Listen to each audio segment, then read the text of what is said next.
네, 대장동 항소 포기 사태 후 폭풍이 연일 이어지고 있는 가운데 어제 하루 연가를 냈던 노만석 검찰총장 권한대행이 오늘 업무에 복귀합니다. 자세한 내용은 취재기자 연결해 알아보죠. 한채희 기자. 네, 노만석 검찰총장 권한대행이 어제 하루 연가를 마치고 조금 뒤인 이곳으로 대검찰청으로 업무에 복귀할 예정입니다. 노 대행은 어제 자택에 머무르며 검찰 구성원들의 사퇴 요구에 신중하게 거취를 고심한 것으로 전해졌습니다. 일선 검사장에 이어서 대검 부장 등 참모진, 평검사들까지 항소 포기 경위에 대한 설명과 사퇴를 요구하자 노 대행은 하루 이틀 시간이 필요하다며 어제 하루 연가를 낸 바 있습니다.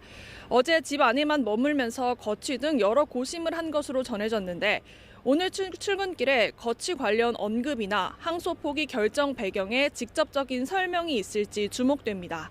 검찰총장이 현재 공석인 가운데 노 대행마저 사퇴하게 되면 대행의 대행 체제가 되면서 검찰 수뇌부 공백이 현실화하게 됩니다. 이 때문에 검찰 개혁 국면에서 검찰 내부 의견을 조율하고 목소리를 전달할 창구가 아예 사라질 수 있다는 내부 우려도 나오고 있습니다. 한편 노 대행이 사퇴하면 지난 2012년 대검 중앙수사부 폐지로 불거진 한상대 총장 사퇴 이후 13년 만에 내부 반발로 물러나는 검찰 수장이 됩니다.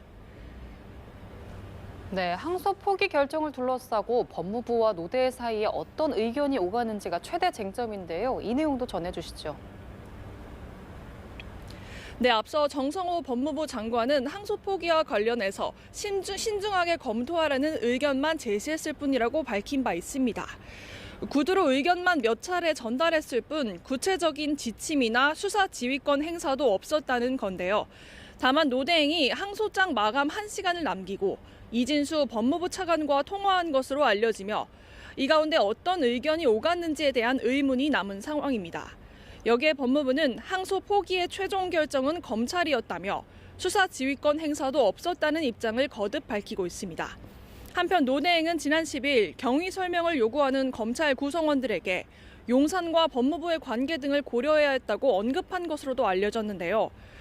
다만 최종 결정은 대검이 한 것으로 알려진 가운데 검찰 내부에서는 항소를 포기하게 된 결정에 법무부의 영향이 있었는지, 법무부에 누구로부터 어떤 의견을 전달받았는지 노 대행이 더 명확히 밝혀야 한다는 목소리는 커지고 있는 모양새입니다.